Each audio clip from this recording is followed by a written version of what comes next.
Le titre est intitulé Figure prophétique, historique et eschatologique. C'est une continuation de la prédication que nous avons eue la semaine dernière en faisant un focus sur l'une de ces diapositives qui parle effectivement de l'histoire et pour nous amener jusqu'à la fin des temps. Voilà, alors je souhaiterais qu'on puisse prier ensemble afin que nous soyons sûrs que nous soyons tous bien disposés, moi le premier, à entendre ce que le Seigneur a à nous dire. Tendre Père, nous te remercions pour ce moment béni. C'est une opportunité de pouvoir parler de ta parole, une riche bénédiction que nous voulons mettre à profit. Que ton Esprit, Seigneur, habite en chacun de nous et nous ouvre les yeux de l'Esprit afin de comprendre quels sont les trésors que tu as laissés pour ceux qui les cherchent. Nous voulons, Seigneur, chercher premièrement ton royaume et ta justice. Accorde-la nous au nom de Jésus. Amen. Alors, ce ne sera pas une prédication, comme vous me connaissez.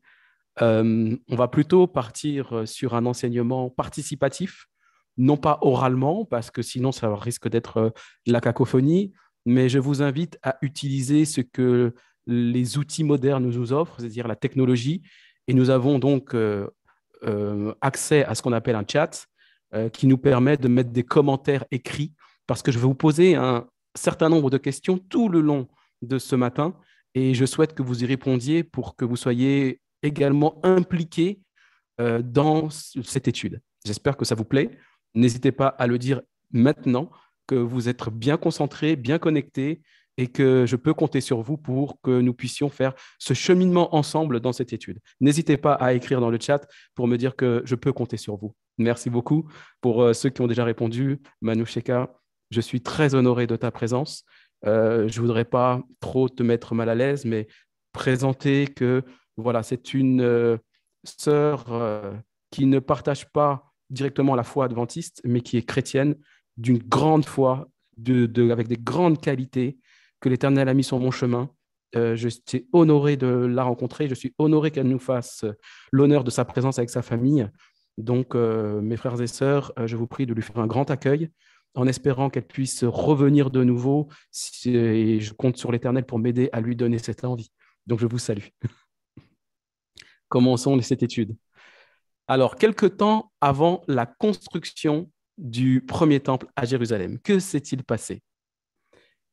Alors là, l'Éternel, parlant à Moïse, lui dit, quand tu seras entré dans le pays que l'Éternel, ton Dieu, te donne, et que tu le posséderas et y habiteras, et que tu diras, j'établirai un roi sur moi, comme toutes les nations qui sont autour de moi. C'est ça qui est important, comme toutes les nations qui sont autour de moi. Était-ce le plan de l'Éternel? Je ne pense pas. Vous le pensez? N'oubliez pas, je vais vous poser des questions, donc répondez. Pensez-vous que l'Éternel voulait qu'on ressemble aux autres nations qui entouraient Israël et qu'il avait fait sortir d'Égypte pour le mettre sur la terre de Palestine, des Philistins, afin justement d'éclairer le monde et de leur montrer qu'il y avait une autre forme de gouvernement et de relation entre les êtres humains que ceux qui existaient partout sur la terre? Quelle idée! Quelle idée de demander cela!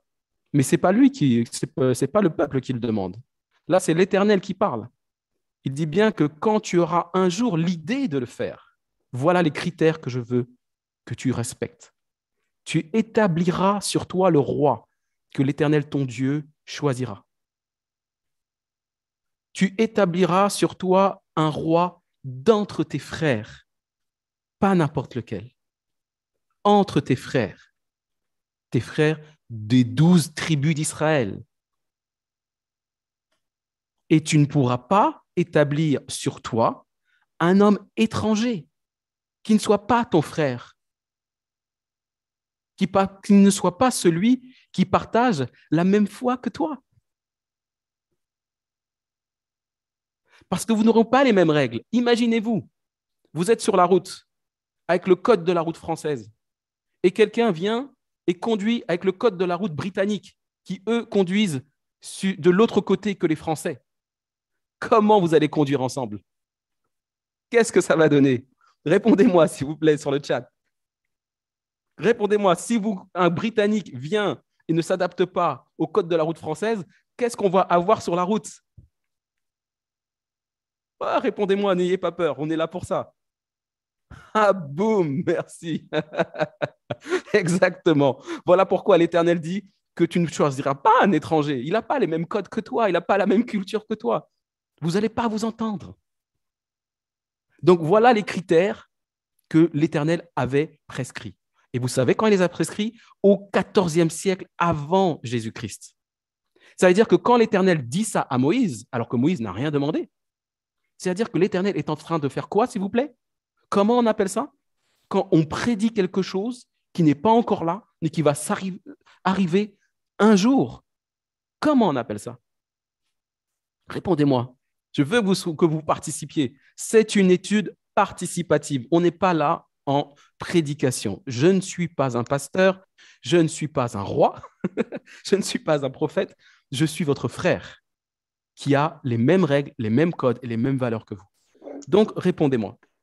Une prophétie, merci Marie, une prophétie. Vous vous rendez compte, au XIVe siècle, Dieu avait prévu qu'un jour Israël demanderait un roi. Et quand cela est-il arrivé? Eh bien, Israël demande un roi un beau jour. C'est tous les anciens d'Israël s'assemblèrent en fait et vinrent auprès du prophète Samuel à Rama. Ils lui dirent, voici, tu es vieux maintenant. On se rend compte que tes fils, eux, ne suivent pas ta voie. Donc, comme tu vas disparaître, on a besoin de quelqu'un qui nous guide. Donne-nous un roi pour nous juger, comme il y en a chez toutes les nations. C'est pas ce que l'Éternel a dit au XIVe siècle à Moïse? Eh oui, notre Dieu n'est-il pas prophétique? Qui, comme l'Éternel, peut prédire à l'avance ce qui va se passer? Trouvez-moi un Dieu parmi toutes les religions du monde qui peut faire ce que l'Éternel fait. Je vous écoute. Donnez-moi la liste de ces dieux. Ah, je vois que vous avez du mal à écrire. Hein. Il n'y en a pas. Et Samuel vit avec des plaisirs qu'il disait, donne-nous un roi pour nous juger. Mais comment ça? L'Éternel n'est-il pas votre roi? Et Samuel pria l'Éternel. Et l'Éternel dit à Samuel, écoute la voix du peuple dans tout ce qu'il te dira. Ah ouais? Bien, Éternel. J'obéis. Et l'Éternel poursuit et explique à Samuel qu'il ne comprend pas. Car ce n'est pas toi qu'il rejette, puisque toi, tu vas bientôt rejoindre tes pères. Tu vas t'endormir dans l'attente de la résurrection. C'est moi qu'il rejette. Moi, l'Éternel, celui qui les a fait sortir d'Égypte et qui leur a permis d'être aujourd'hui libres dans leur pays, de ne plus être esclaves. Ils ne veulent plus de moi.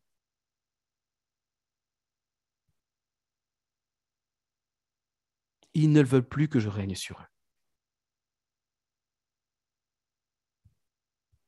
Mais qu'as-tu fait, Éternel, pour ça? Après tout le bien que tu leur as donné. Et ça s'est passé au Xe siècle. Donc l'Éternel a prédit au XIVe siècle ce qui allait se passer au Xe siècle. N'est-il pas le grand, notre Dieu? Voulez-vous pas le louer dans le chat en disant que tu es grand, Seigneur? Il n'y a personne comme toi. Qui est semblable à toi? Dites-le lui. Ce n'est pas à moi parfois que vous écrivez, c'est à lui que vous lui écrivez. Puisque vous ne pouvez pas parler, que j'ai le micro, parlez-lui par le chat. Donc, Samuel convoqua le peuple sur ordre de l'Éternel. Il fit approcher donc les 12 tribus et c'est la tribu de Benjamin qui fut désignée. Vous avez vu que ce matin, à l'école du sabbat, on a vu que pour retrouver Akan, il a fallu désigner au fur et à mesure les tribus, les familles, etc. Et bien, on retrouve exactement la même chose ici. C'est le même processus qui est employé pour arriver à désigner celui que l'Éternel pointe du doigt.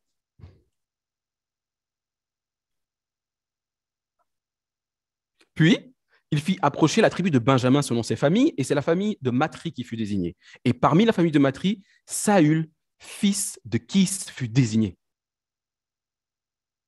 Et vous savez ce que signifie le nom de Saül, le prénom de Saül? Celui qui a été demandé. Demandé par qui? Mais par le peuple. Vous me posez la question, je vous réponds. Demandé par qui? Par le peuple. Le peuple voulait un roi. L'Éternel a dit, OK, je vous en fournis un. Je vous fournis Saül, parce que Saül veut dire celui qui est demandé. Est-ce que vous suivez jusqu'à présent cette étude? Répondez-moi, parce que si je vais trop vite, je reprends. Répondez-moi, s'il vous plaît. Écrivez, parce que c'est pour moi la boussole qui me permet de savoir si vous suivez. Peut-être que parmi nous, il y a des personnes qui vont écouter cette étude pour la première fois, qui vont entendre parler de la Bible pour la première fois. J'essaye d'être le plus pédagogue possible, mais je pourrais l'être d'autant plus que si je sais réellement qu'il y a peut-être des personnes qui ne connaissent pas. OK, si ça va, je remercie, que Dieu soit loué. Donc, nous étions où? Saül est celui que le peuple a demandé, pas l'Éternel. Mais l'Éternel accepte la demande d'Israël et lui fournit Saül, celui qui est désiré par le peuple. Et pourquoi il est désiré par le peuple? Parce que l'Éternel connaît les pensées de ce peuple d'Israël, qui est déjà tordu pour demander un roi, alors qu'ils en ont déjà un. Et comme ils pensent, comme les autres nations pensent, eh ben, l'Éternel va leur donner un roi qui est à leur image. Et donc, il demande à Saül de s'avancer. J'ai, pour des questions de temps, supprimé le texte en entier, mais la Bible dit que lorsque Saül fut désigné, il se cacha parmi les bagages parce que c'était des nomades. Il ne voulait pas qu'on le trouve.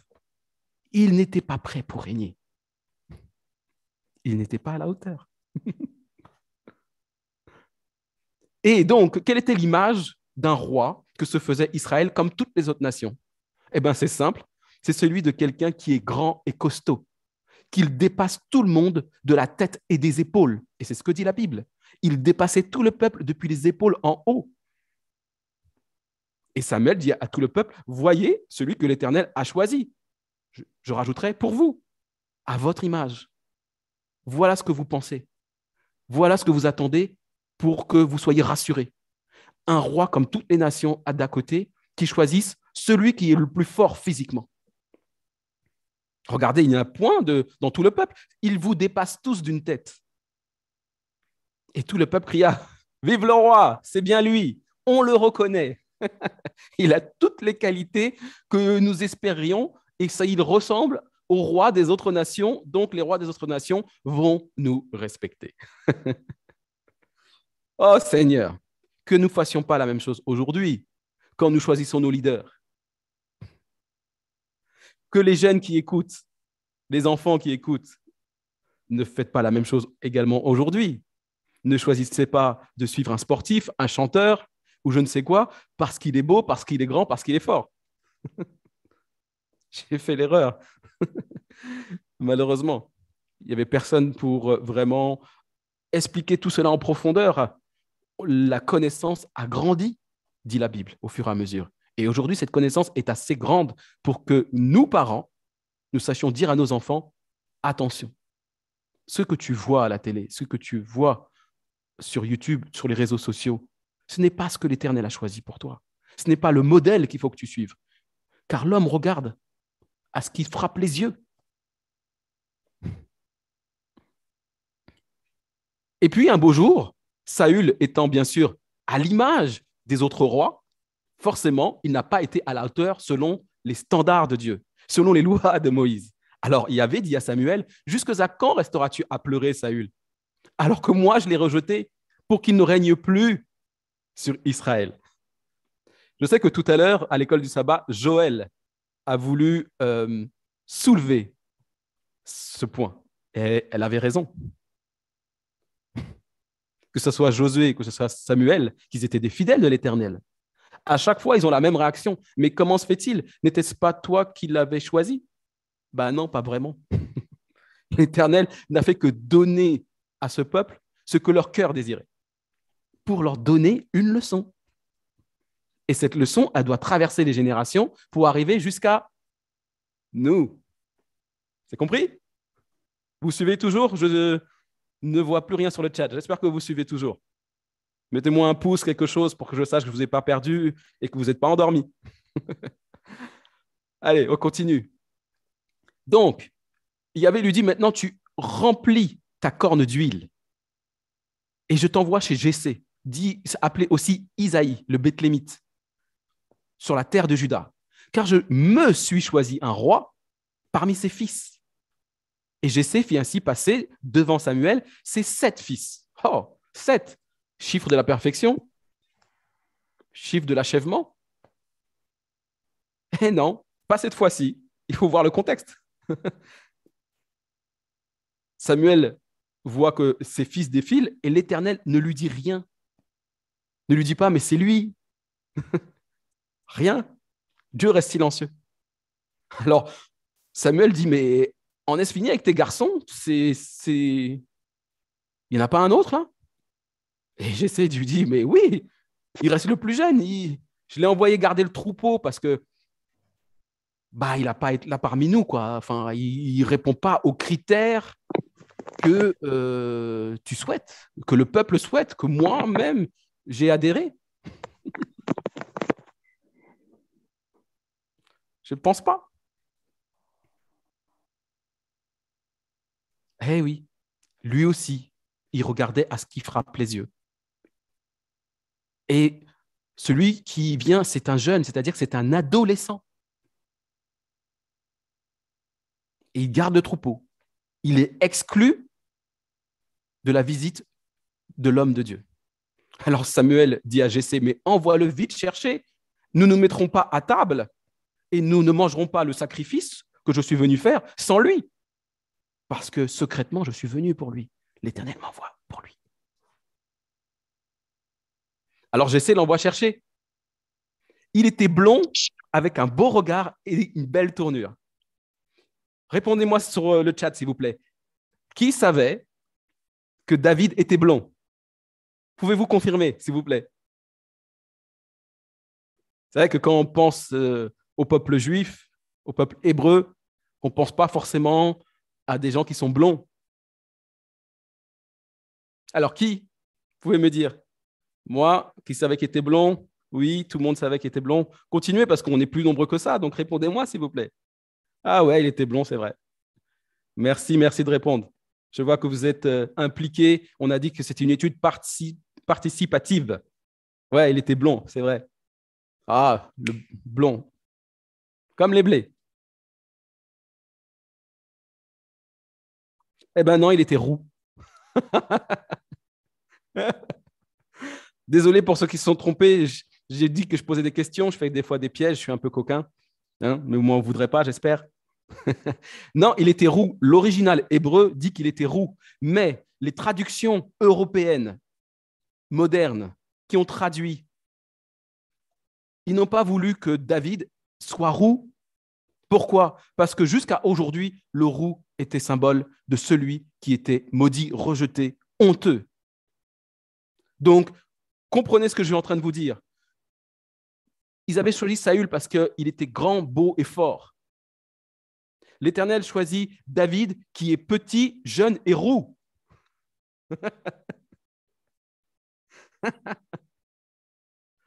L'inverse. Rien à voir. L'Éternel dit, mes pensées ne sont pas vos pensées. Eh oui, il était roux. Rien à voir. C'est pas pour dire autant qu'il n'était pas beau. Hein.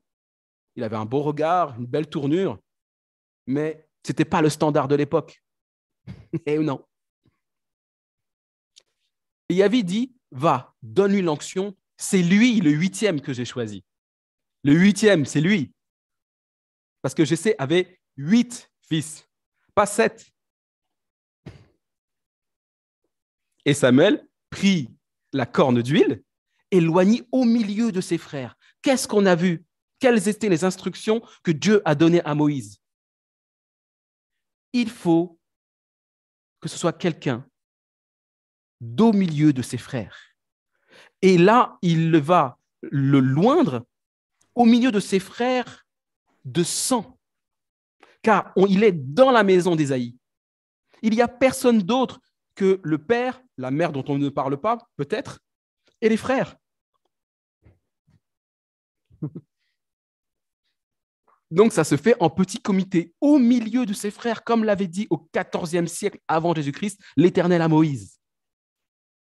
les critères de Dieu ont été respectés avec David. Et comme les critères de Dieu ont été respectés avec David, qu'est-ce qui se passe? L'Esprit de l'Éternel fondit sur David à partir de ce jour-là et dans la suite. Est-ce que c'est clair pour vous? Je vous lis, puisque je ne peux pas vous écouter. Est-ce que c'est clair pour vous? Répondez-moi, s'il vous plaît. Est-ce que cette histoire, vous la connaissiez sous l'angle dont je vous l'expose ce matin? Est-ce que, entre-temps, vous regrettez d'être ailleurs? Merci, Manoucheka. Dieu soit loué. Comme je te l'ai dit en privé, ta politesse fait de toi une enfant de Dieu. Parce que trop souvent, dans le monde chrétien, il y a un manque de politesse terrible, comme si ce n'était pas une qualité requise par l'Éternel pour reconnaître de manière distinctive ses enfants. Je peux vous dire que Manoucheka, elle a cette qualité distinctive. D'autres aussi, je ne porte la pierre sur personne, je jette la pierre sur personne. Mon épouse là, bien sûr, évidemment. D'autres l'ont. Mais là, on parle d'une invitée. Et je peux vous dire qu'elle a cette qualité qui est requise par l'Éternel. La politesse. Je referme la parenthèse. Continuons. Alors, au Xe siècle, Yahvé dit à Samuel, les vues de Dieu ne sont pas les vues de l'homme, car l'homme regarde à l'apparence, mais Yahvé regarde au cœur. Le cœur de David était celui qui plaisait, dans lequel l'Éternel prenait plaisir. Il n'a pas regardé à son apparence physique, il a regardé à l'intérieur de l'homme. Et il a vu que David, qui gardait les troupeaux, était constamment en méditation avec l'Éternel. Il ne pouvait pas, sûrement il parlait à ses troupeaux, à ses bêtes, qui ne pouvaient pas lui répondre.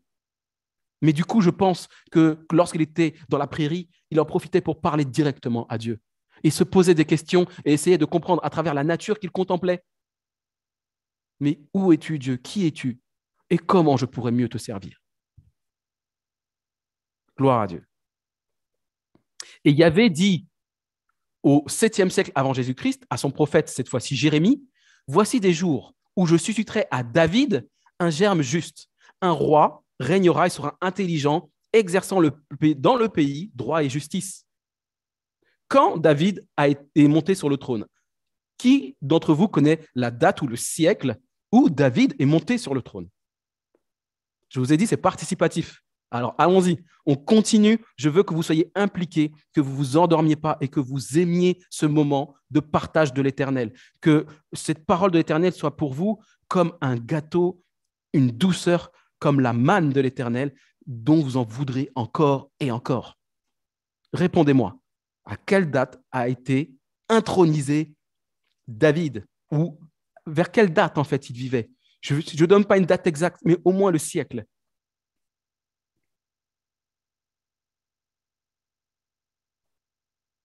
Est-ce que vous avez une idée? Semble-t-il que non, parce que je vois que les réponses n'arrivent pas.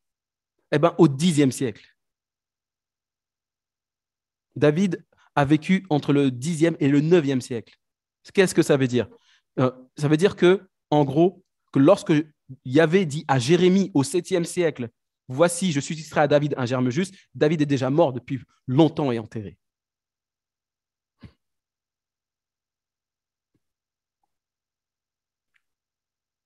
Et du temps de Jésus, ses ennemis, les pharisiens et les scribes, disaient que David est mort au milieu de nous et son tombeau est encore au milieu de nous. Donc au 7e siècle, il est clair que David est mort. Donc si l'Éternel se sert de David, c'est comme une figure prophétique. Est-ce que vous suivez jusqu'à présent? Est-ce que mes explications vous ont convaincu? Est-ce que vous suivez le cheminement vers lequel je veux vous amener? J'espère que oui. Du coup, on se rend compte que lorsque Samuel est allé chez Jessé, Isaïe, trouver David, son père a d'abord présenté ses 7 fils dans l'ordre de l'aîné au plus jeune. Eliab, Abinadab, Shama, qui sont les 3 qui ont suivi Saül, qui sont engagés, enrôlés dans l'armée de Saül. Les 4e, 5e, 6e et 7e frères, on ne connaît pas leurs prénoms dans la Bible. Mais ce n'est pas grave. Si l'Éternel voulait qu'on sache, on l'aurait su. Par contre, le huitième, le roi que l'Éternel s'est choisi, c'est David. C'est lui le huitième. Et il a donc un impact prophétique. Il s'inscrit dans l'histoire au Xe siècle avant Jésus-Christ et il aura un impact, une figure prophétique pour nous jusqu'à la fin des temps. C'est ça que ça veut dire. C'est bon? Ok, on continue. Alors, ce roi qui a été oint en catimini au milieu de ses frères a été longtemps contesté et a mis du temps avant de monter sur le trône. Plus d'une décennie. Vous vous en rendez compte? Plus d'une décennie. Et il a été empêché par Saül, qui était déjà en place, qui était pourtant son frère de la même tribu que lui. Et il craignait de plus en plus David. Pourquoi il craignait de plus en plus David? Parce qu'il voyait que l'Éternel était avec lui. Et il fut donc jaloux et il fut donc son ennemi toute sa vie. Les Philistins barrèrent la route de David. Mais David fut plus fort que Goliath, le Philistin. Il le terrassa et lui ôta la vie sans avoir d'épée à la main. Oh, c'est fort.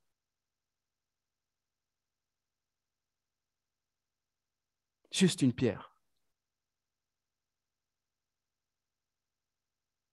Une pierre qui est une représentation matérielle de sa foi. La foi qui elle-même, nous dit la Bible, est basée sur ce que l'on entend.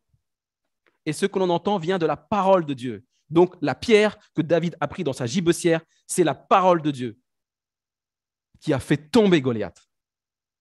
Est-ce que vous êtes toujours avec moi? Est-ce que vous êtes toujours avec moi, s'il vous plaît, les amis? Je veux vous entendre. Oui, merci Marie. Merci à tous. Eh oui, mais il n'y a pas eu que les Philistins. Il y a eu les Ziphiens qui sont allés voir Saül pour dire, mais David se cache au milieu de nous. Viens, si tu veux, on te le livre. Il y a eu l'Édomite. Ésaü, frère de Jacob. Qu'a fait ta descendance? Il mit à mort en ce jour des sacrificateurs de l'Éternel, 25 sacrificateurs de l'Éternel. Pourquoi? Parce qu'ils avaient autorisé David et sa suite à manger le pain sacré qui se trouvait dans le tabernacle de l'Éternel. Et il a osé porter la main sur des sacrificateurs de l'Éternel. Ce que même Saül n'a pas osé faire. Yeah. David eut aussi comme opposition les Girziens et les Guéshuriens, les Amalécites, très connus aussi, les Amalécites. Mais David sauva tout ce que les Amalécites avaient pris. Il reprit tout ce que les Amalécites avaient volé. Il passait de victoire en victoire, quels que soient les ennemis qui étaient sur sa route. Parce que l'Éternel était avec lui depuis son intronisation dans la maison de son père.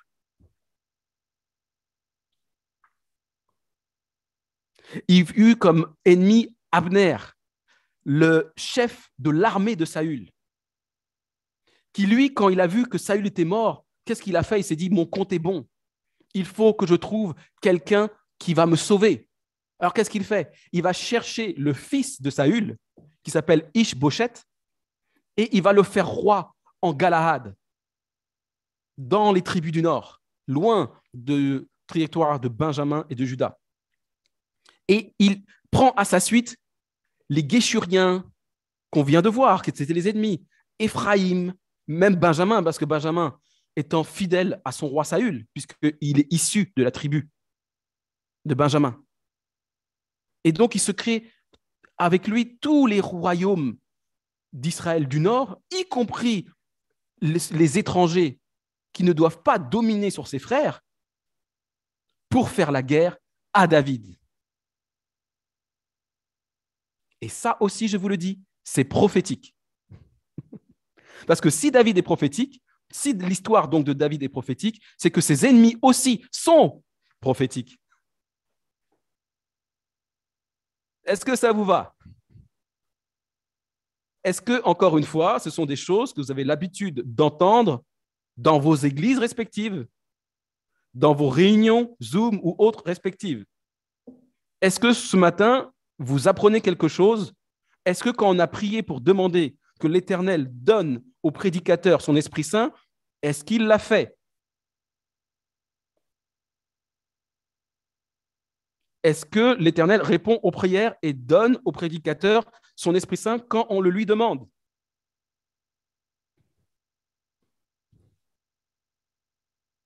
Merci Laura. Et merci à vous de bien vouloir m'écouter et me faire confiance.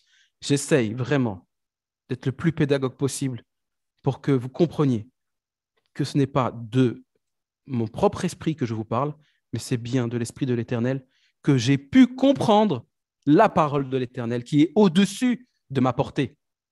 Je suis un être humain fait de chair et de sang comme vous. Comment je pourrais, moi, Nicolas, réussir à déchiffrer tout ça si l'Esprit de l'Éternel n'était pas avec moi?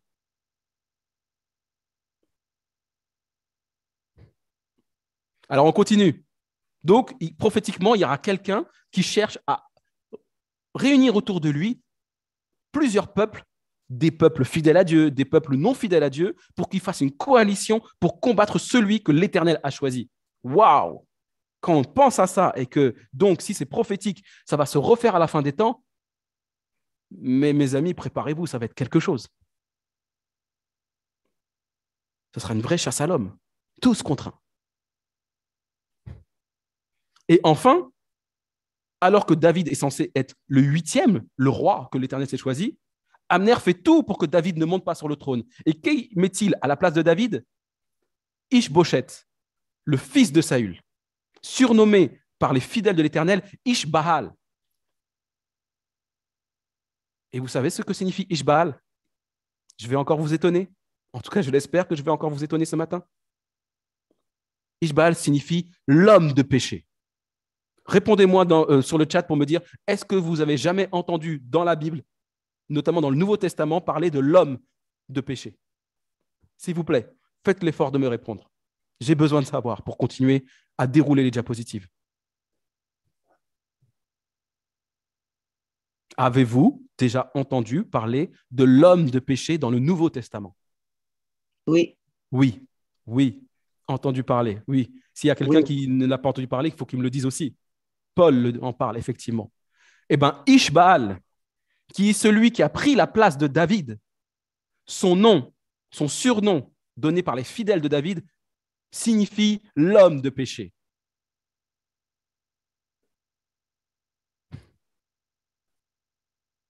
Ça vous va? C'est-à-dire que jusqu'au bout, de manière prophétique, il y a quelqu'un qui va venir empêcher celui qui doit monter sur le trône de prendre place sur ce trône que l'Éternel lui a réservé. Merci, merci, merci Marie. Merci de me donner de la force et de... Merci beaucoup. Et regardez, il régna que 2 ans. Donc c'est très court. Donc comprenez que Abner, qui a permis à Ish-Bosheth de monter sur le trône, va se charger de réunir autour de ce roi une coalition de chrétiens, de non-chrétiens, de fidèles, de non-fidèles, de croyants et d'athées. Eh oui, eh oui, c'est ça que ça veut dire. Qui va rassembler tous ceux qui ne sont pas fidèles à l'Éternel autour de l'homme de péché. Mais son règne sera de courte durée. Là, on dit 2 ans, c'est-à-dire que ça sera court. Il ne va pas régner longtemps. Est-ce que pour ceux qui connaissent les prophéties dites de Jésus, dans par exemple Matthieu 24, les prophéties de Jésus, la révélation de Jésus dans l'Apocalypse, on ne nous dit pas qu'il y aura un huitième roi qui va régner dans Apocalypse 17 et qu'il ne régnera pas longtemps parce qu'il va vers la perdition. Qui d'entre vous a déjà lu ce texte qui en parle d'Apocalypse 17? Hein? Qui? Vous ne lisez jamais l'Apocalypse? Ok. Je vois que Manoucheka connaît. Super. Marie, que Dieu soit loué.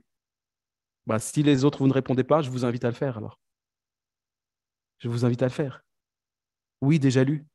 Mais on voit que Ish-Bosheth est donc le frère de David, non pas celui de sa famille de sang, mais de sa famille spirituelle des 12 tribus.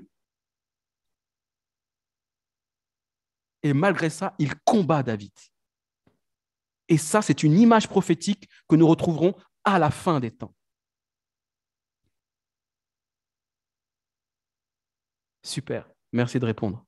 Je sais que vous êtes là et c'est ça qui importe à mes yeux, mais aux yeux de l'Éternel aussi. Qu'il sache que vous suivez et que donc vous serez capable demain d'aller répéter ce que je vous ai dit aujourd'hui à d'autres autour de vous. Parce que nous ne sommes pas là pour dans un cercle fermé, nous sommes ici pour ouvrir ce cercle au maximum de personnes pour qu'ils entendent ce qu'ils n'entendent pas ailleurs. Et je ne pourrai pas le faire seul. Je compte sur vous. C'est une chaîne, ce qu'on appelle communément le téléphone arabe, mais dans le bon sens du terme.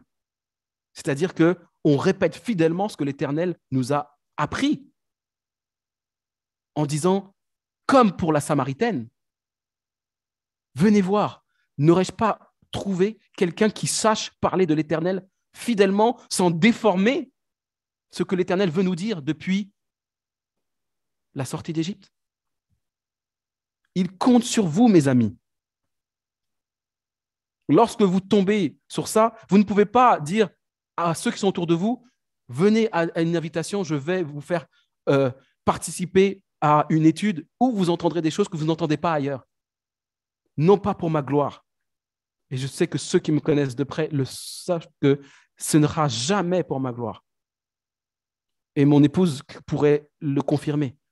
Elle a vu à quel point j'ai souffert et donné tout ce que j'avais pour sortir cette étude que j'ai finie que ce matin. Ce n'est pas pour moi que je fais ça, pas pour ma gloire. Croyez-moi. On continue. Et donc, David a eu une intronisation en 2 temps. Donc, Ishbaal succéda à son père Saül, régna que 2 ans sur Israël. Ensuite, il mourut, assassiné. Et seule la maison de Juda, pendant que Ishbaal était sur le trône, se rallia à David. C'était une tribu contre les 11, sans compter les coalitions. Et ce n'est qu'à l'âge de 30 ans que David arriva à son avènement, c'est-à-dire qu'il monta sur un trône, qu'il fut intronisé sur le trône de Juda. Et donc on voit qu'au départ, l'intronisation se fait en petit comité. Premièrement, dans sa famille paternelle, ensuite dans sa famille élargie, la tribu de Juda. Et ce n'est que plus tard, qu'ensuite, à la mort de Ishbaal, que tous les anciens d'Israël qui étaient allés voir Samuel pour demander un roi ont finalement accepté que David monte et règne sur tout Israël, Juda et les 11 autres tribus. Après plus de 10 ans, plus de 12 ans, je ne sais combien d'années, de durs combats où on essayait de le tuer, d'attenter à sa vie. Il était pris partout, c'était l'homme traqué, une chasse à l'homme constante, David a connu. Lui, le berger paisible.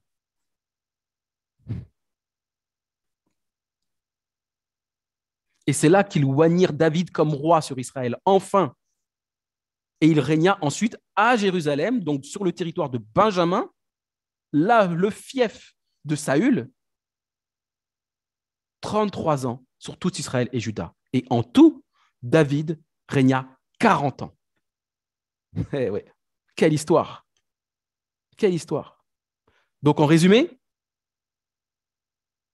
on a un roi prophétique qui est intronisé dans le plus grand secret ou de l'indifférence générale parce qu'il n'est pas rejeté, parce qu'il ne correspond pas aux standards attendus. Ensuite, il y a bien sûr sa famille de Juda qui le suit, mais après beaucoup d'années, ce n'est pas tout de suite qu'ils ont fait corps avec lui, Parce que s'ils avaient tous fait corps avec lui, son armée aurait été beaucoup plus grande et beaucoup plus puissante. Il y a eu beaucoup de lâcheté aussi de la tribu de Juda. Il a fallu attendre la mort d'Ishbaal pour que là, vraiment, ils se disent, oui, l'Éternel est avec lui. Comme si ce qu'il avait fait à Goliath n'avait pas déjà prouvé que l'Éternel était avec lui. Oh, wow.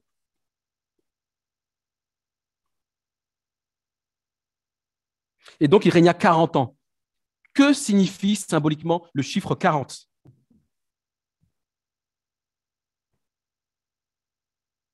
Je vais vous aider un peu. On a vu qu'il y a eu, avec Noé, lors du déluge, 40 jours où l'arche est restée sur l'eau. Nous avons vu avec Moïse que l'Éternel, avant de lui donner les 2 tables de pierre sur lesquelles étaient écrits les 10 commandements, il est resté 40 jours et 40 nuits à jeûner.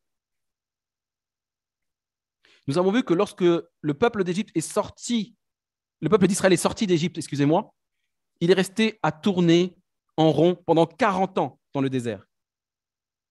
Donc oui, merci, c'est le temps de préparation. Il faut donc 2 générations de 20 ans pour réussir à purifier tout ce que l'homme a absorbé et qui s'est attaché à lui et dont il a du mal à se défaire. C'est un temps d'épreuve, mais c'est aussi un temps de préparation, effectivement. Où, pendant ce temps-là, ces 40 ans, David a régné pour préparer les conditions dans lesquelles son fils Salomon pourrait régner, lui, de manière pacifique. C'est le seul Salomon qui a régné de manière pacifique où il n'a mené, semble-t-il, aucune guerre. Mais ce fut grâce à David, son père, qu'il y a eu donc cette paix qui s'est installée de manière durable pendant tout son règne. Mais il a fallu faire d'abord le ménage. Mettre les conditions qui permettent à Salomon de régner et de construire le temple.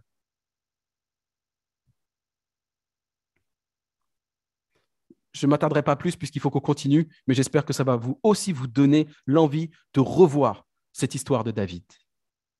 Alors, maintenant, quelques temps après la destruction du premier temple à Jérusalem. Donc, on comprend que le temple construit justement par son fils Salomon a été détruit par les Babyloniens. Et donc, après, nous sommes dans cette histoire, dans cette période de l'histoire. Et là, on se retrouve avec le prophète Daniel, dont je vous ai parlé la semaine dernière. Et pour ceux qui n'ont pas vu et qui n'étaient pas présents, allez regarder la vidéo sur YouTube. Vous verrez, en fait, parce qu'elle est vraiment une introduction à ce qu'on se dit aujourd'hui. Et les éléments qui vous manquent et que je ne peux pas vous donner, vous les trouverez dans cette vidéo. Sur ma chaîne YouTube, bien sûr, qui s'appelle Bulletin Météo Prophétique. Donc, Daniel était encore en prière. Donc, c'est-à-dire que c'était comme justement du temps de Moïse, au moment de l'offrande de l'encens, le soir, que l'homme, qui est en fait un ange, Gabriel, s'approcha de lui d'un vol rapide, au moment de l'offrande du soir, donc au moment des sacrifices. Donc, ça nous apprend aussi que Daniel, dans son foyer, était prêtre de son foyer et que, avant de se coucher, il faisait avec sa famille un culte pour offrir à l'Éternel des prières de louange, de remerciement et de repentance pour la journée passée.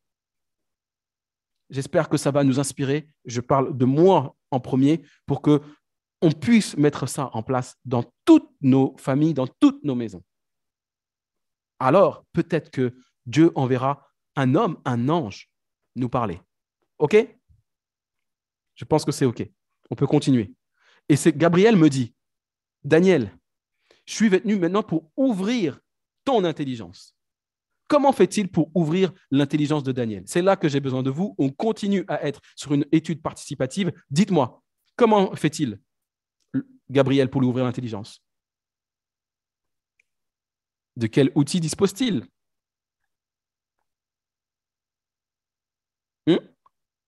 Vous pouvez m'aider à trouver la réponse? Comment Gabriel, forcément envoyé par Dieu, va vers Daniel pour lui ouvrir son intelligence, donc son esprit. La réponse se trouvera peut-être dans Daniel 9.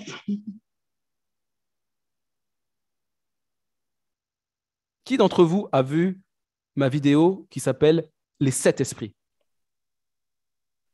La Pouvez-vous réponse lever la main peut-être. sur le chat pour me dire qui a vu cette vidéo qui s'appelle Les 7 esprits?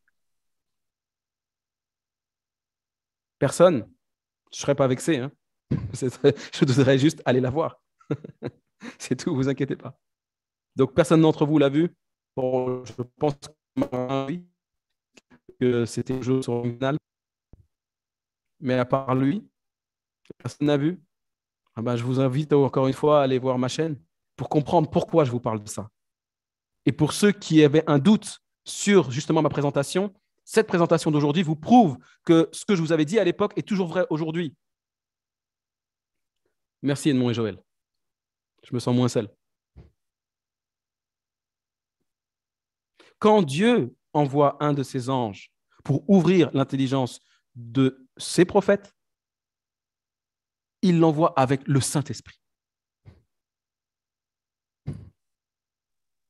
La réponse se trouvera dans Parce que Daniel le 9. rôle des anges est d'amener le Saint-Esprit dans le cœur de ceux qui sont fidèles à Dieu et qui recherchent premièrement le royaume des cieux et sa justice. Merci, Ciné Remera. Merci beaucoup. Je suis content de le savoir. Eh bien, invitez les autres à la voir ou à la revoir pour vous rendre compte que l'histoire de Daniel vous prouve que j'avais raison dans cette vidéo. Pour ouvrir son esprit, Gabriel a besoin du Saint-Esprit. Et ce Saint-Esprit, dans le ciel, il nous est expliqué que ce sont les anges qui versent par l'olivier qui entoure le trône de Dieu, dans le chandelier, l'huile dont le peuple a besoin pour éclairer le monde. Alors, vous avez cru peut-être que les anges, ils étaient là, et puis ils se limaient les ongles, ils regardaient la télé de temps en temps, et puis de temps en temps, le sabbat, ben, ils venaient voir Dieu pour prier, louer, et puis après, le reste du temps, c'est temps libre.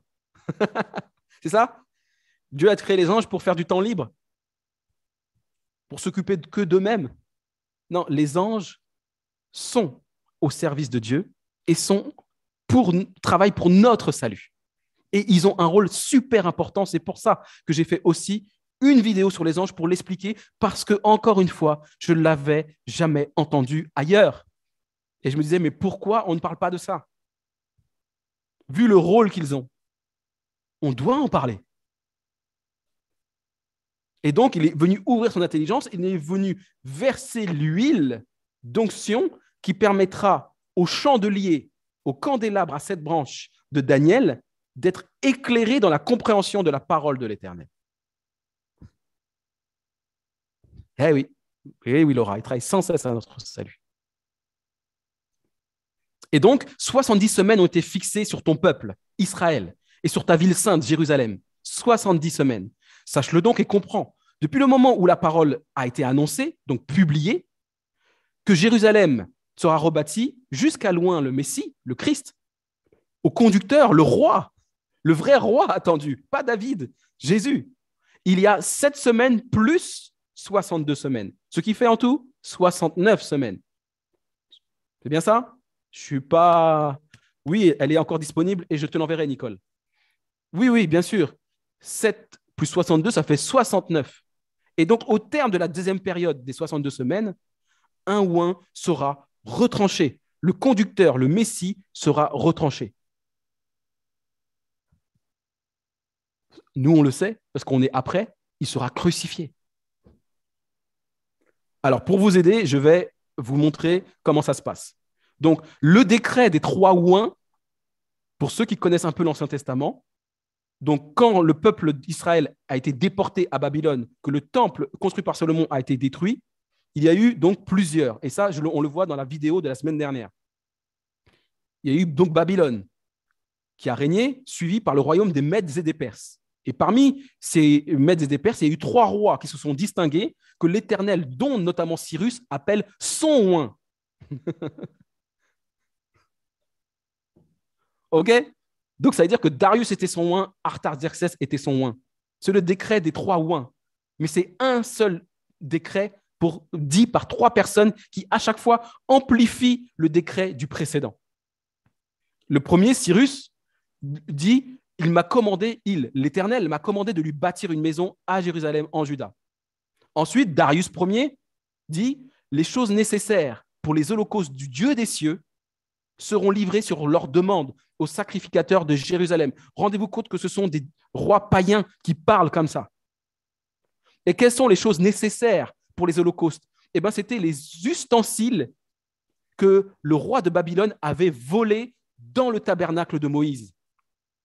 Tous ces objets sacrés, forgés en or, avaient été volés pour le mettre dans le trésor de Babylone. Eh bien, Darius dit, redonnez-leur ces trésors qui appartiennent au Dieu des cieux, car ils en auront besoin dans le temple que l'Éternel a dit de reconstruire. Et enfin, Artaxerxès Ier dit, moi, le roi Artaxerxès, je donne l'ordre à tous les trésoriers de l'autre côté du fleuve, donc de l'autre côté de l'Euphrate, de livrer à Esdras, sacrificateur et scribe du Dieu très haut, versé dans la loi du Dieu des cieux, tout ce qu'il vous demandera. Et qu'est-ce que Esdras va demander? Eh bien, tout simplement ce dont il a besoin pour faire fonctionner le temple. Donc, ces 3 rois étrangers ont joué un rôle considérable dans la reconstruction du second temple. Amen. Donc, ça veut dire quoi? Que de manière prophétique, nous allons aussi voir ceux qui, en apparence, ressemblent à des rois qui ne connaissent pas l'Éternel, qui vont être saisis par l'Esprit de l'Éternel et qui vont aider le peuple de l'Éternel à l'avènement du temple de Jérusalem qui se trouve dans le ciel. On n'a pas le temps de s'y attarder, mais c'était un clin d'œil pour vous montrer que si l'Éternel me donnait le temps de vous parler, qu'est-ce qu'il y a des choses à dire? Qu'est-ce qu'il y a des choses à dire? Mais on continue, j'espère que vous êtes toujours avec moi et que vous continuez à comprendre la progression logique de cette étude. Donc, pour reprendre les chiffres qu'on vient de voir, les 70 semaines, les 69 semaines, etc., on a fait un graphique pour dater la venue du Messie la première fois. Donc, on voit que Cyrus, Darius, Artaxerxès, je vais y arriver, ont publié 3 décrets qui s'amplifient au fur et à mesure qu'ils sont prononcés. Et c'est en l'an 457 que le dernier roi a donc publié cette parole qui achève et qui permet le fonctionnement du temple. C'est pour ça que le point de départ des 70 semaines ne peut pas partir de Cyrus, mais ne peut partir que du 3e roi. Parce que construire un temple vide ne permet pas de sacrifier à l'Éternel, de respecter les lois de Moïse, de faire la Pâque, de faire la Pentecôte, de faire le Kippour. Ce n'est pas possible. C'est pour ça que le point de départ ne peut pas être la parole du premier roi. Ça peut être que celui du 3e roi qui finit d'achever ce que le premier et le 2e ont dit. Il le complète. Donc, voilà, on peut comprendre que c'est à partir de ce dernier roi que par les 70 semaines. Mais d'abord, il y a 69 semaines qui nous mènent jusqu'au baptême du Christ, en l'an 27 de notre ère. Et pendant 1 semaine, Jésus va faire alliance avec son Église, ses 12 disciples et tous ceux qui se sont ralliés à eux pour les fortifier, les encourager dans la propagation de l'Évangile qui a aujourd'hui rempli une bonne partie de notre terre, même si des territoires ont été perdus au bénéfice d'autres religions, malheureusement.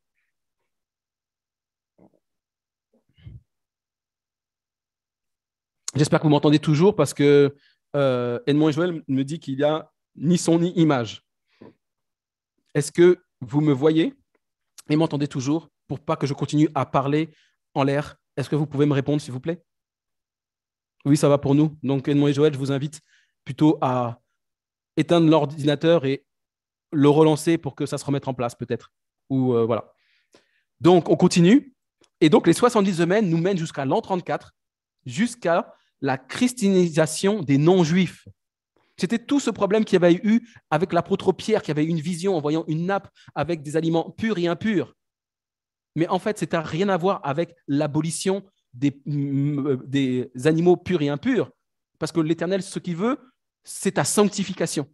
Et donc, si pour te rendre saint d'esprit, mais aussi de corps, tu dois faire un tri dans ce que tu manges et bois, eh ben, ça veut dire que les aliments impurs qui sont listés dans le livre de Lévitique perdurent encore aujourd'hui, puisqu'il veut que nous soyons saints, des pieds à la tête, le corps, mais aussi à l'intérieur avec l'esprit. Donc, la vision de Pierre ne disait pas que vous pouvez maintenant manger du porc, etc. Ça n'avait rien à voir. C'était pour dire, maintenant, l'évangile est ouvert aux païens. Est-ce que c'est bon pour vous? Et la prophétie de Daniel prouve que l'interprétation de cette vision va dans ce sens. L'Éternel se soucie de nous. Jésus a dit qu'il n'y a même pas un seul cheveu qui tombe dont le Père ne soit pas au courant. Donc, pensez-vous qu'il ne va pas se soucier de ce que vous mangez et buvez? Hein? Il veut notre bien. C'est notre Père. Pour ceux qui ont eu des enfants et qui sont encore jeunes, mais combien quand ils sont petits, on veut leur bien. On veut être sûr de ce qu'ils mangent, de ce qu'ils boivent, pour assurer leur développement. Le Père fait pareil avec nous. Et il se soucie de ce que nous mangeons et buvons. Le livre de Lévitique sur les aliments impurs est toujours d'actualité pour notre sanctification. Allez, on ferme la parenthèse, on continue. Et donc, on avait vu la semaine dernière que Daniel avait vu en vision les royaumes qui allaient se succéder jusqu'à la fin du monde, jusqu'à la venue du Christ qui viendrait tout détruire. Et c'est grâce à ça qu'on va continuer notre étude. Donc, quelques temps après, la construction du deuxième temple. Là, ça y est maintenant. Le deuxième temple est construit grâce à Cyrus, Darius et Artaxerxès. Et maintenant, on se place juste après. Que se passe-t-il? Il y a eu ce qu'on appelle la révolte des Maccabées. J'en ai parlé un peu la dernière fois. Là, on va en parler un tout petit peu plus pour que vous compreniez le rôle qu'ils ont eu dans la prophétie et dans la première venue de Jésus. Il se fait que, comme on vient de le voir, il y a plusieurs empires, royaumes qui se sont succédés. Donc, ils se sont fait dominer par les Babyloniens, ils se sont fait dominer par les Perses et les Mèdes, qui les ont aidés à reconstruire le temple.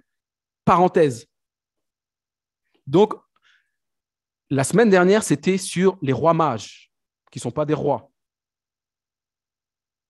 Et on a vu qu'ils venaient du royaume des Perses et des Mèdes.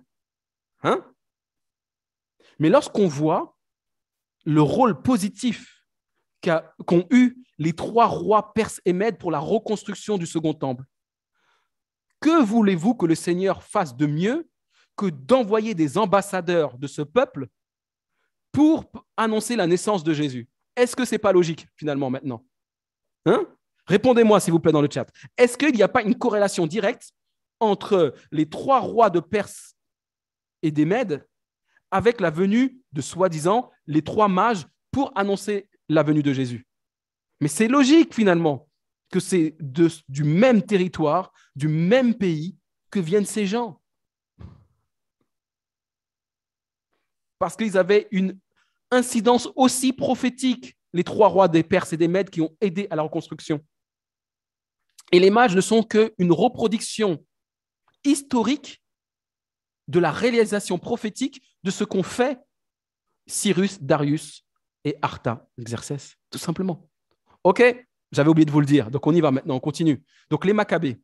Les Maccabées, ce sont donc des Juifs issus de la tribu de Lévi qui vont se révolter durant l'occupation des Grecs parce qu'il y a eu un moment, un roi qui s'est levé et qui a dit que maintenant, vous n'avez plus la liberté de culte, maintenant, vous allez arrêter le Shabbat, la circoncision et les fêtes des nouvelles lunes, des nouveaux mois, et maintenant, vous allez suivre les rites païens de nos dieux, Zeus, etc., etc. Cette famille s'est dit non, on n'acceptera pas ça. Donc, ils vont se révolter militairement. Et ils ont eu un succès militaire. Ils ont battu le dominant qui était les Grecs. Ils ont réussi à reprendre contrôle du territoire de Benjamin et notamment de Jérusalem qui se trouve sur le territoire de Benjamin. Et donc, qu'est-ce qu'il y a à Jérusalem? Le temple. Et comme c'était des sacrificateurs, ils avaient à cœur de conserver leur outil de travail, leur outil de foi. OK? Et donc, ce qui se passe, c'est que ce qu'on appelle les Maccabées, qu'on appelle aussi les Asmonéens, ils ont vu comme leader d'abord Mattathias, Judas Maccabée, le plus connu dans l'histoire d'entre eux, parce que c'est lui qui vraiment militairement a pris les armes pour battre les Grecs, et ensuite Jonathan, qui était son frère, qui est devenu grand prêtre. Or, ils étaient de la lignée sacerdotale de Phinées, pas de la lignée sacerdotale d'Aaron. Donc, prendre le titre de grand prêtre, de souverain sacrificateur, c'était un sacrilège.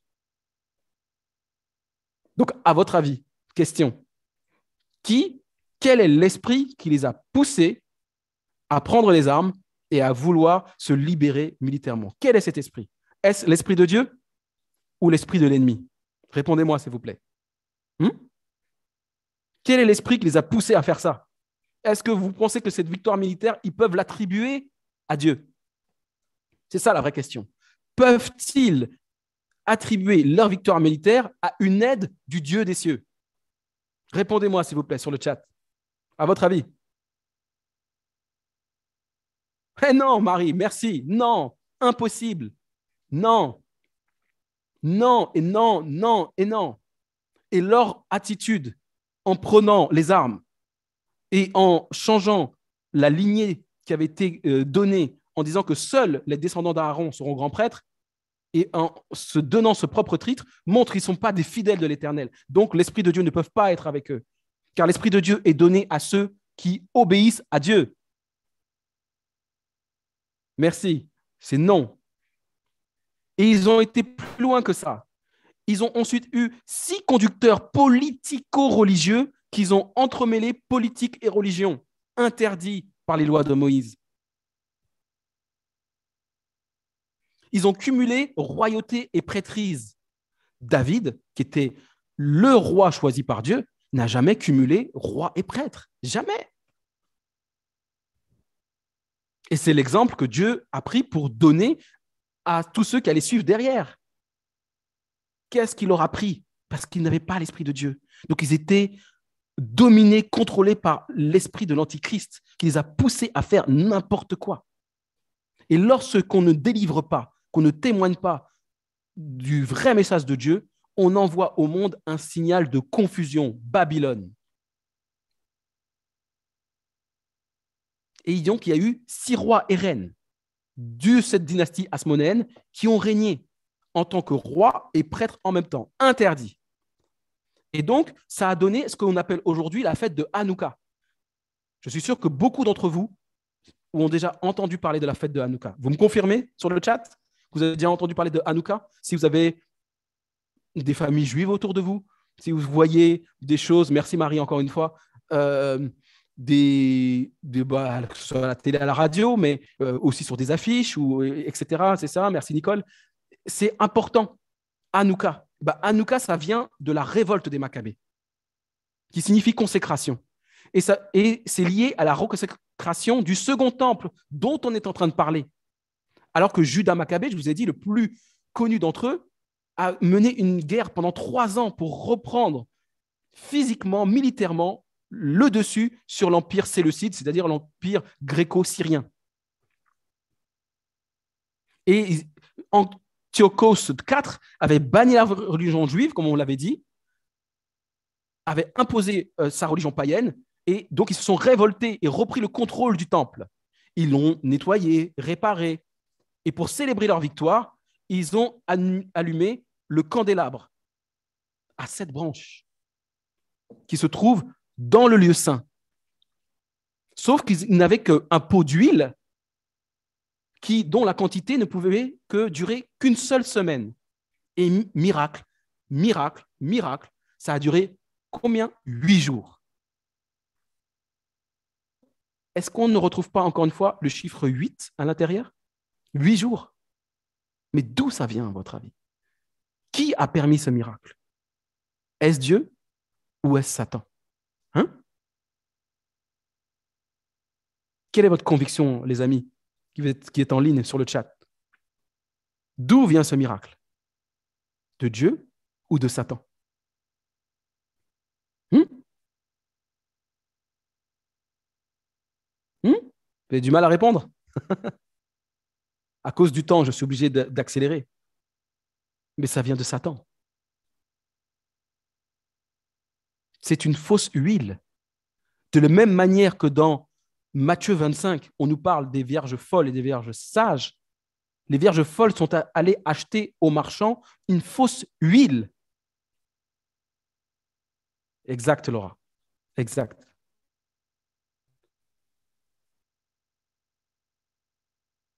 Les vierges folles sont allées acheter une fausse huile. Auprès de qui, à votre avis? Puisque l'époux était déjà venu, Jésus était déjà venu, il avait fermé la porte. Qui restait donc au dehors pour vendre de l'huile, à votre avis? Le diable, Satan. Et les Maccabées, eux, c'est donc un prodige accompli par Satan. Encore une fois, je vous interpelle. Tout ceci est historique et prophétique. Ne pensez-vous pas qu'à la fin des temps, Satan va refaire des miracles, qui va vous faire croire qu'il est venu délivrer les enfants de Dieu et va vous donner une fausse huile, donc un faux Saint-Esprit, pour vous convaincre que c'est lui qu'il faut suivre et que ceux qui n'auront pas étudié la Bible comme nous le faisons ce matin se trouveront, comme dit Jésus, séduits. Et que si le temps n'était pas abrégé, même les élus seraient séduits. Oui, il y a une prophétie dans le 8e roi. C'est pour ça que l'Éternel m'a poussé à faire cette étude et vous la présenter. Eh oui. On continue parce que ce n'est pas fini. J'ai encore des choses à vous dire en réserve parce que les bontés de l'Éternel ne sont pas épuisées. Donc, il a encore plein de surprises pour vous. J'espère que vous appréciez votre matinée et que vous partagerez ce que nous avons vu ce matin. L'Éternel, s'adressant à Zacharie, au 6e siècle, donc du temps de Daniel, dit à Zorobabel, qui signifie le semence de Babylone. Semence de Babylone. Voilà ce que signifie Zorobabel. Ce n'est pas par la puissance, ce n'est pas par la force, mais c'est par mon esprit.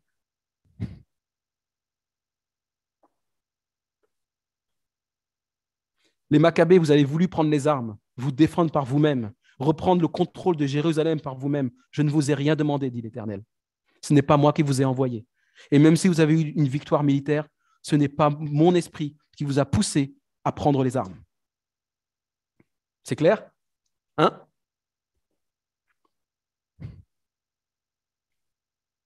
Parce que quand je vais reprendre le contrôle du trône qui revient à David, prophétiquement parlant, donc à mon fils, je le ferai par mon esprit, aucunement par les armes. Alors lorsqu'on voit dans l'histoire de ce monde, jusqu'à aujourd'hui, avec les croisades, avec les expansions de l'islam, les guerres de religion, jusqu'à aujourd'hui sur la terre de Palestine, les attentats d'un côté comme de l'autre d'ailleurs, il n'y a pas un mieux que l'autre. Ce n'est pas l'Éternel qui les a envoyés. Ce n'est pas l'Éternel. C'est le même esprit que les Maccabées, la même huile dont ils sont loin pour aller faire la guerre.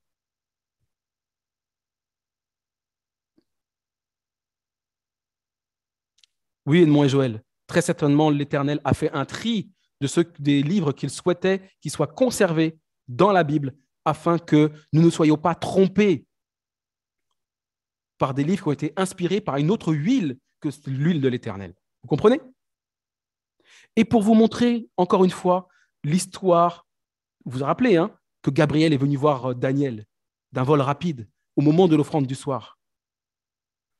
Si Zorobabel est une image prophétique de Babylone, si l'Esprit est le Saint-Esprit de Dieu qui aura la victoire sur Babylone, quand l'Éternel se fait appeler Yahvé Sabaoth, que cela signifie-t-il?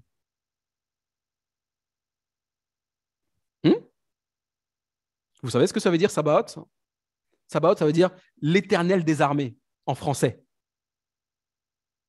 Exactement, guerrier, les armées militaires. Mais sauf que Dieu agit par son esprit. Donc, quand il dit l'Éternel des armées, c'est l'Éternel des esprits au pluriel. Normalement, si vous avez vu ma vidéo « Les 7 esprits », je ne vous surprends pas. Et qui apporte l'esprit de Dieu pour combattre à son peuple? Ce sont les anges. Tout comme Gabriel. Donc quand l'Éternel dit « Je suis l'Éternel des armées », je suis l'Éternel des anges, je suis l'Éternel des esprits qui vont vous être envoyés à tous ceux qui ont accepté mon Fils dans leur vie et de lui obéir pour qu'il vous donne mon esprit.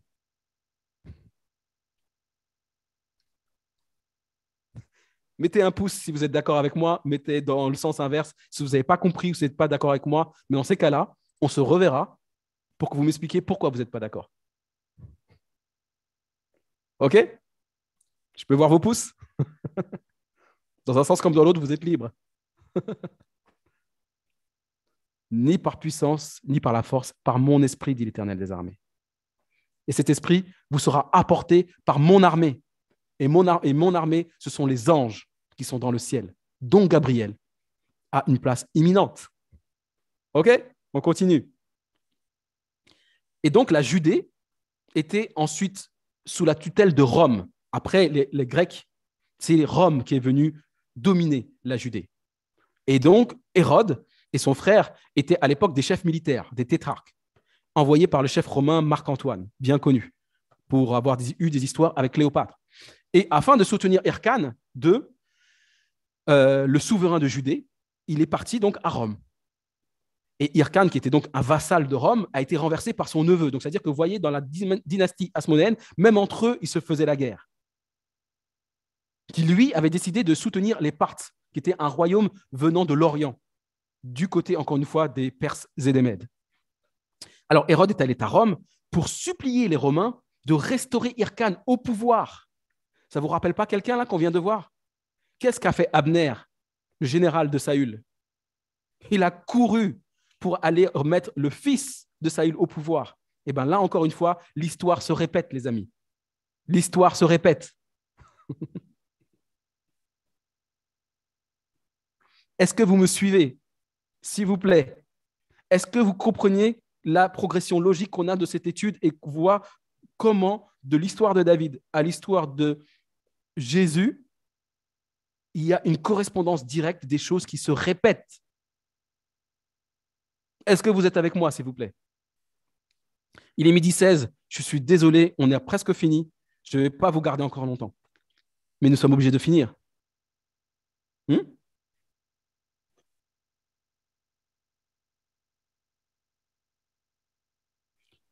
Bien sûr, que l'Éternel vous bénisse et vous aide.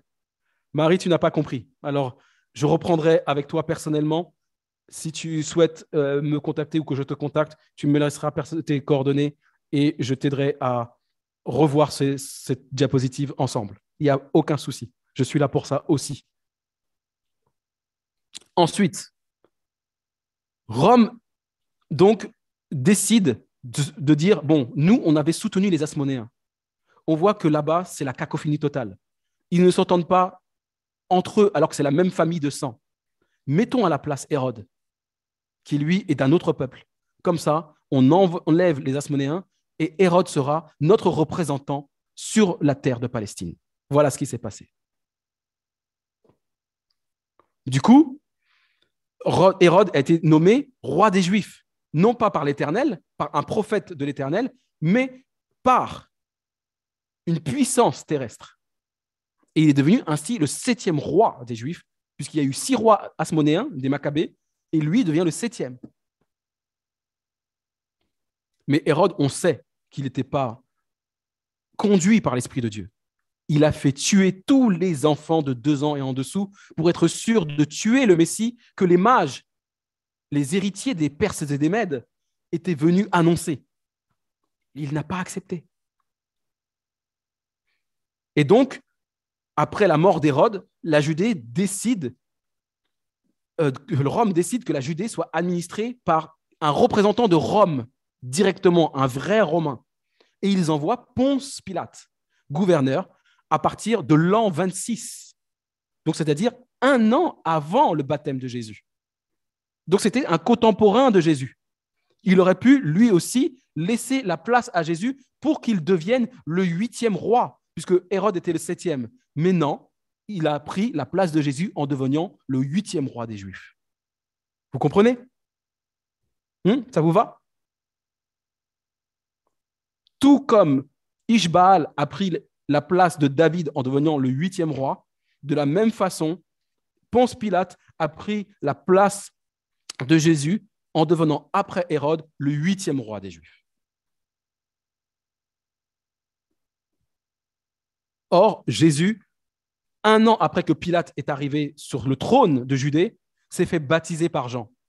Et il priait son Père pour que son Père ouvre le ciel afin de lui accorder le Saint-Esprit, cette huile d'onction céleste, afin qu'il puisse mener à bien sa mission en tant que roi. Et Dieu répond à sa prière puisque le Saint-Esprit descend sous forme corporelle et se pose sur Jésus. Et une voix du ciel se fit entendre. Tu es mon fils bien-aimé. Bien-aimé est la traduction du mot David. Donc, quand le Père a parlé au baptême de Jésus, il a dit à tout le monde, voici David que vous attendez depuis longtemps, le Messie qui doit régner sur Juda et Israël. Waouh! N'est-ce pas formidable? J'espère que je ne vous ai pas perdu. Dieu a dit directement en disant, tu es mon fils bien-aimé, que tu es mon fils David, que je place sur le trône. Le vrai. David était une figure prophétique. Jésus est la figure réelle, historique, prévue par le Dieu des cieux. Et pour montrer la correspondance, David est monté sur le trône à 30 ans. Jésus est baptisé à 30 ans.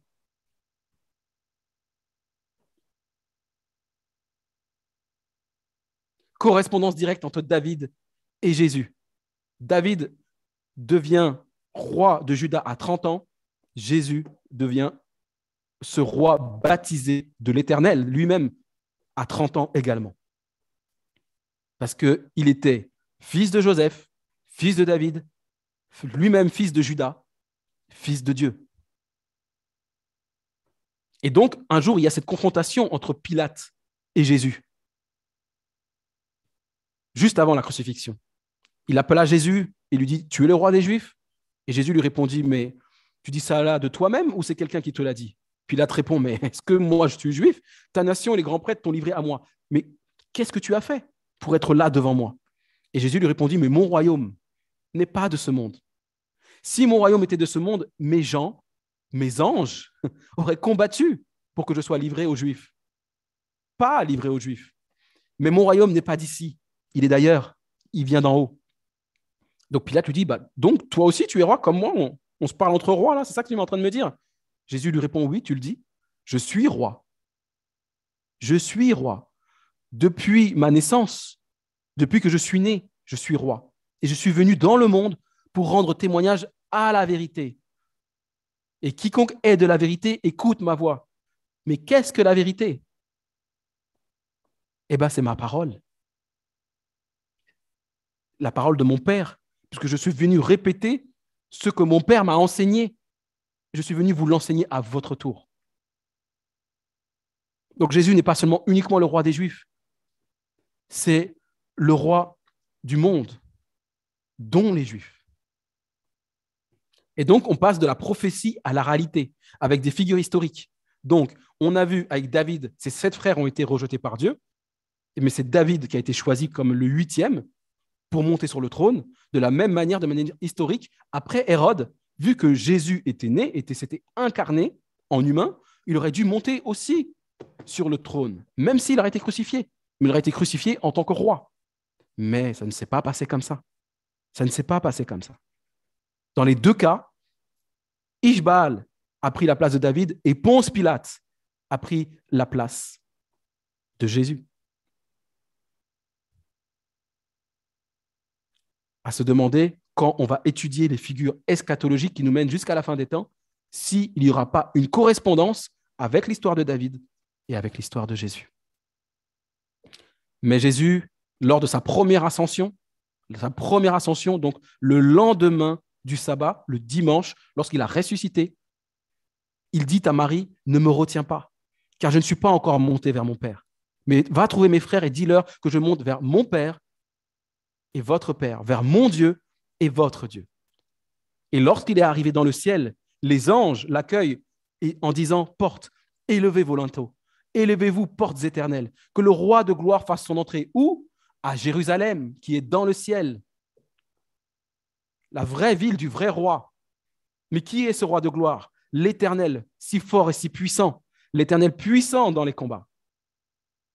Porte, élevez vos linteaux, élevez-les, portes éternelles, que le roi de gloire fasse son entrée, qu'il s'assied sur le trône à la droite du Père.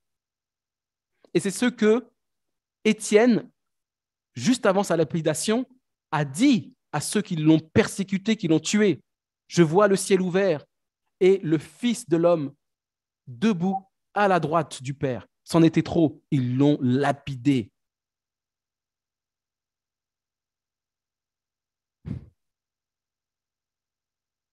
Voilà comment on a traité les figures prophétiques et historiques et qu'on va mettre fin à la première partie de cette étude. S'il y a des questions, comme on le voit là avec Marie, je suis à votre entière disposition. Vous pouvez me contacter, bulletin météo prophétique@gmail.com et je prendrai contact avec vous pour vous réexpliquer sans me lasser tout ce que l'Éternel vous a présenté ce matin, puisque vous avez prié pour que l'Esprit de Dieu soit avec vous. Alors, je souhaite que vous puissiez maintenant aller déjeuner, retrouver vos familles, puisque je comprends, si je ne me trompe pas, que c'est un sabbat de famille, pour justement continuer à étudier en famille ces merveilleuses paroles qui se trouvent dans la Bible. Que Dieu vous bénisse abondamment et à bientôt.